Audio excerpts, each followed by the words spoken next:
What's up guys, and welcome to today's video. So I got a new release today, and what I ended up getting was the Ultra View button. So I've been playing around with it and testing it out. I know that I'm normally a hinge guy, but I wanted to see how accurately I could shoot or if it improved anything on my shooting with a button release. So one thing that I wanted to get this tested out with today is normally when people think about a button, when they go through and they shoot or they come from a wrist strap release, the first thing that they go to is a thumb button release. And it's kind of been this thing that whenever somebody gets a thumb button, they got to think that they got to come up, wind up, and smash it. I'll shoot this in two different ways. One way is like the George Ryle reference, Chris B does it a lot, is you'll scrunch your hand up, you'll get that thumb in there real deep, and then you'll just extend your palm, build up pressure until it fires. The other way that I have done it is I'll come through and I'll build up a certain amount of pressure on my thumb, and then I'll just keep adding pressure to that thumb, squeezing it until it goes off. Both work great, but I want to see, can you actually punch it accurately? Can you actually? There's a lot of guys, like Kyle Douglas is known for it. Tim Gillingham is known for hammering a release and hitting the middle. So can you actually command shoot accurately or better than not knowing when it's going to go off? So we're going to go outside. We got some arrows, and we're going to see if we can actually hit something. All right, so we're at 40 yards, and I'm going to do the first shots. I'm going to do the George Ryle method and just build up pressure and shoot. So I'm gonna do 3 shots and 3 rounds with it. And then I'm gonna do 3 shots and 3 rounds bumping it. So let's see what it does.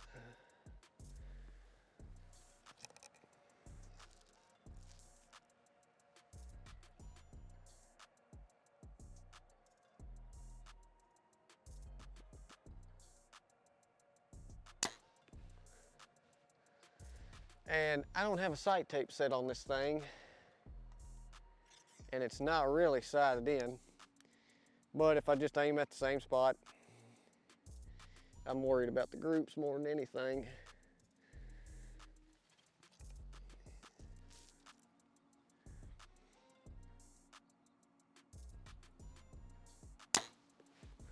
That was in the center.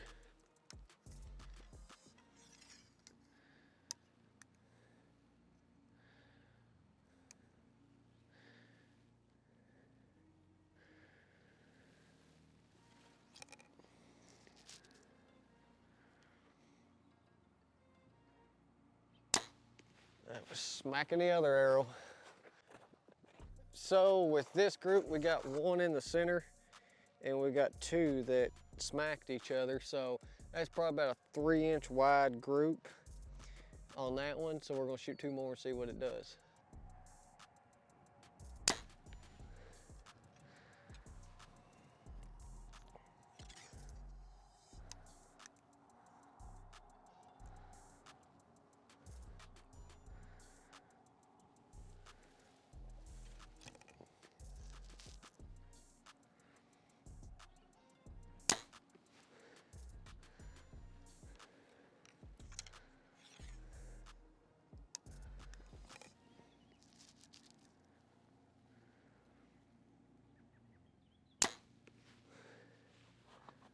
So I'm starting to notice that that top arrow, the white fletched one, is always shooting higher than the 2 yellow fletched arrows, but that's about a 5-inch group. That's about a group that's inside of the 10 ring on that one, about a group just the inside of the 10 ring.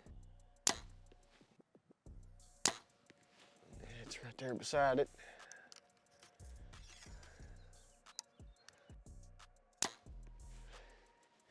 Right there with it. So we got about another 3-inch group. So what this is telling me is that on average we're keeping it inside of the 10 ring at 40 yards. At least I am right now, doing the relaxation and the pull method, which still feels a little bit weird to me coming off of a hinge. But now hopefully I don't cause myself to have target panic, and we're gonna bump it. All right, so for this method of bumping, I'm gonna get the camera a little bit closer this release is set colder.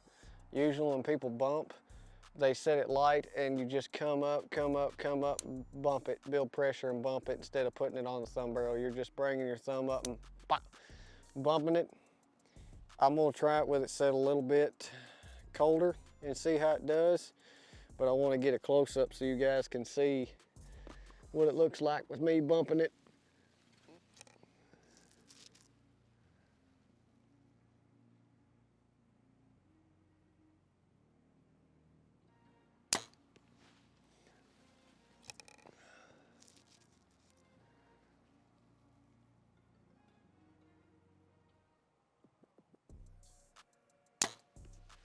I can notice my arrows are doing crazier stuff, bumping this release.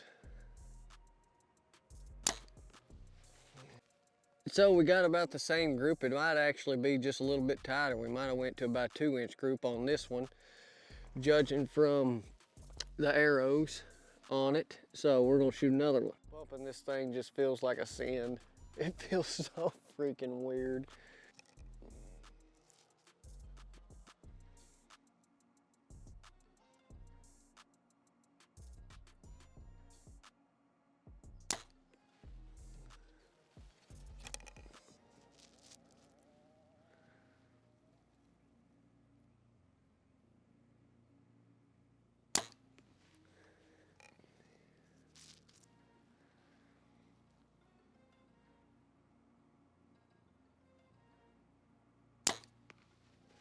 All right, so here we have about the same group, about a 2-inch group, 40 yards smacking it. All right, here's the last and final shots.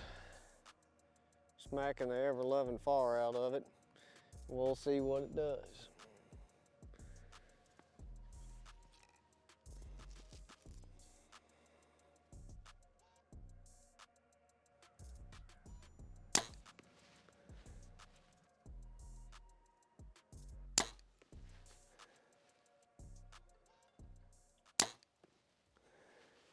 All right, so now we're back in dim light.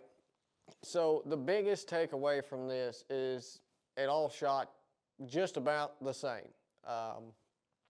It doesn't matter how you fire a release. Now, technically you wouldn't want to punch it because at distance you start to get a form of target panic, but it's all mental.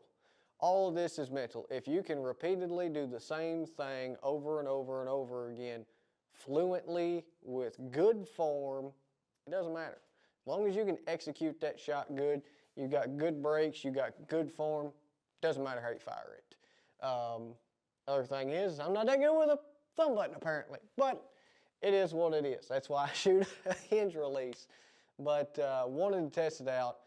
I hope you enjoyed this video, guys. I hope it sheds some light on you, so whenever you go out and your buddy says, hey, you ain't supposed to punch that release, tell him, shut up. Termite told me I could. Just kidding.